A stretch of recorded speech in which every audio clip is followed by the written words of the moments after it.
Okay, so now that we've finished up with fossil fuels, now we're going to start talking about biofuels. So I'm going to switch the color for this one too, because bio green, pretty self-explanatory. So before we get into sort of the different types of biofuels, it's pretty important to understand why biofuels even are a thing and sort of the basis around which the sort of process of biofuels works around.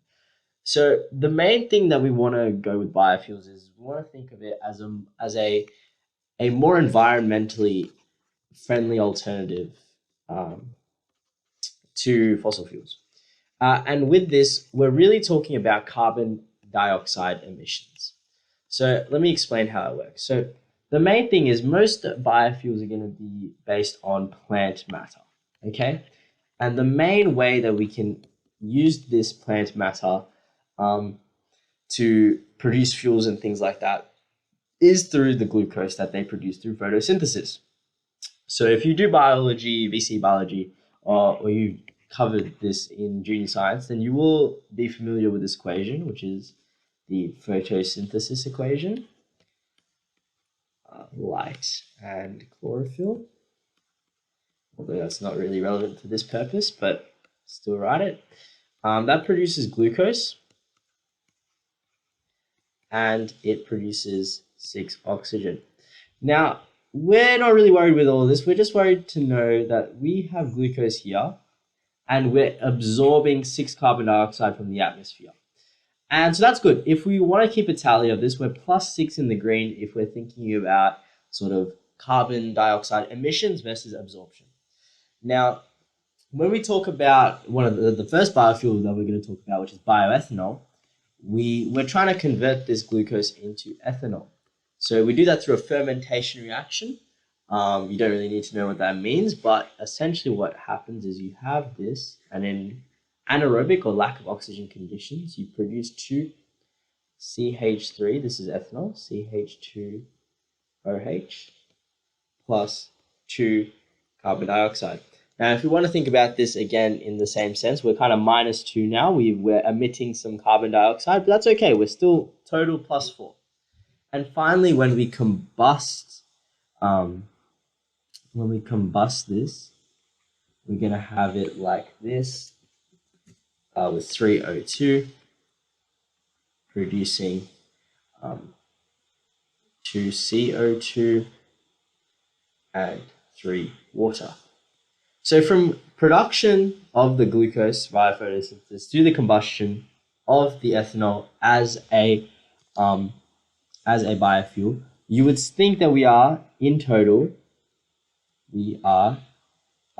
plus 4, plus 2 in terms of we've absorbed 2 carbon dioxide and we've only we've absorbed 2 carbon dioxide from absorbing 6 and emitting 4.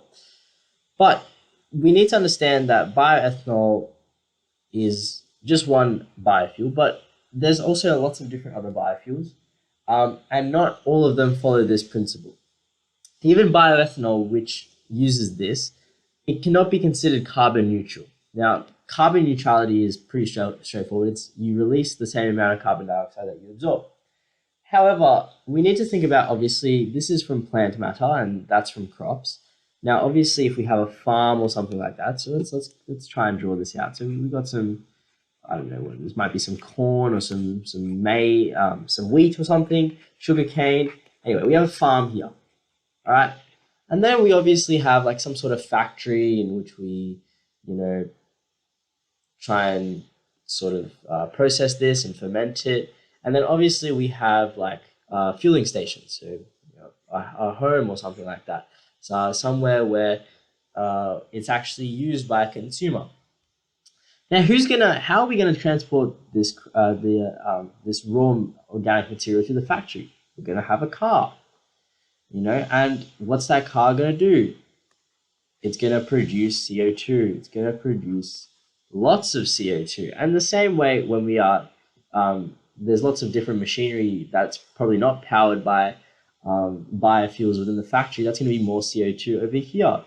And finally, transporting it to the consumer, there's going to be, you guessed it, even more CO2 release. So all these sort of external supply chain things is why things like bioethanol are not considered carbon neutral. And it's really important to remember this because oftentimes in exam questions, there's discussions that or short answer questions about why bioethanol is not carbon neutral. So it's really important to understand this concept and remember that bioethanol is not carbon neutral. With the other sort of biofuels, even though they have similar sort of issues, there's less sort of external supply chain things because the processes are a lot more straightforward. So, for example, biogas is carbon neutral. And that's a perfect segue into talking about biogas. So we discussed bioethanol. Oh, sorry, just to touch again briefly, the other thing with bioethanol as well is that it has an energy content of only 29.7 kilojoules per gram. Now, if you've been recalling the other sort of energy contents we've been talking about with sort of other like fossil fuels, you'll see that this is quite a significantly lower number than the ones we were talking about before. And that is one drawback behind bioethanol in the sense that you need more of it to achieve the same energy output as you would for something like petrol or diesel. But these are the pros and cons you have to weigh up when you're using these biofuels. Okay, so back now to biogas. And biogas is pretty straightforward. It's produced through the breakdown of plant or animal matter, organic matter, by bacteria in an anaerobic or oxygenless environment. So if you think about, we have like rotting manure, different rotting vegetable material, and this is a sort of a big container. You have little bacteria here that are sort of, breaking it down, things like that in an anaerobic environment. And sort of a byproduct of this is, gas, mostly methane gas, but there's also carbon dioxide and nitrogen and all sorts of gases. And that's sort of transported to a separate tank, mostly the methane, and then this can be used as fuel. That's a very simplified sort of version. But that's the sort of process and that's the main sort of thing with it. Now, the main thing about this is, and I mentioned this when we were talking about natural gas, is it's only about 60% methane. So it has a lower energy content than natural gas because it has that lower methane content. The rest of it is about 32% carbon dioxide, and then that rest of that 8% is, nitrogen, sulfur dioxide, hydrogen, etc., etc. Not really relevant. And finally, it has an energy content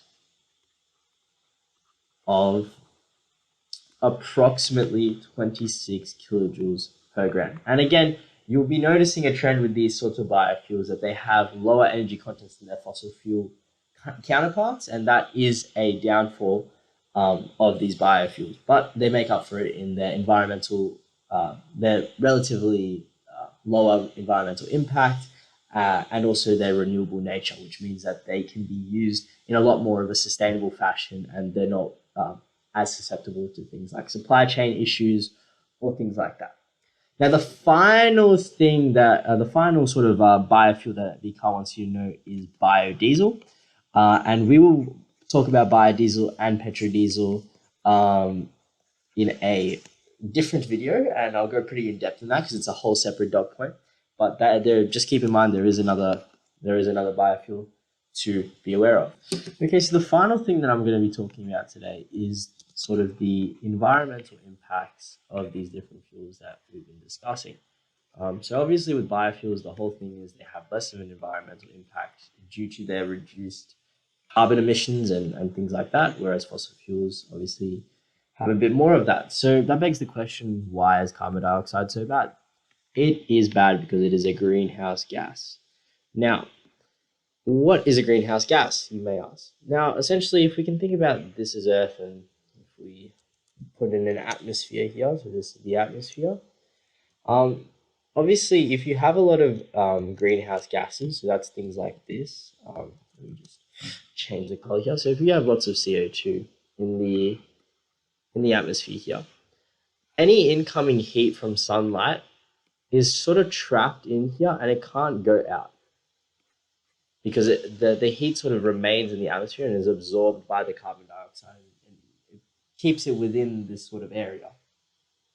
And so obviously that contributes to things like global warming, etc., and is obviously not something we want. Another thing with fossil fuels is they release other sorts of pollutants like sulfur dioxide, nitric oxides, and things like that. And these are all very damaging to our health. They can be poisonous. They can contribute to acid rain, respiratory issues, etc., and things like that. So whereas biofuel sort of production and combustion doesn't really have these sorts of issues. But on the biofuel side, obviously, we can have problems like land degradation. We can also have water shortages. You can also have food security issues, um, because if you divert land away from food production to fuel production, that's obviously going to be an issue, and that might lead to the increased pricing of food, or scarcity of food and things like that. And so there are some issues with the use of biofuels. But on the whole, a biofuel option is going to be preferred if we're looking at it from a purely environmental lens.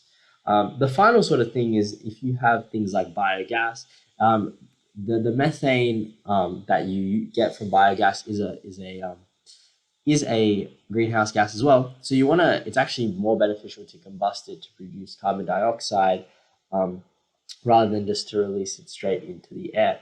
So that's another consideration to have when it comes to biogas specifically.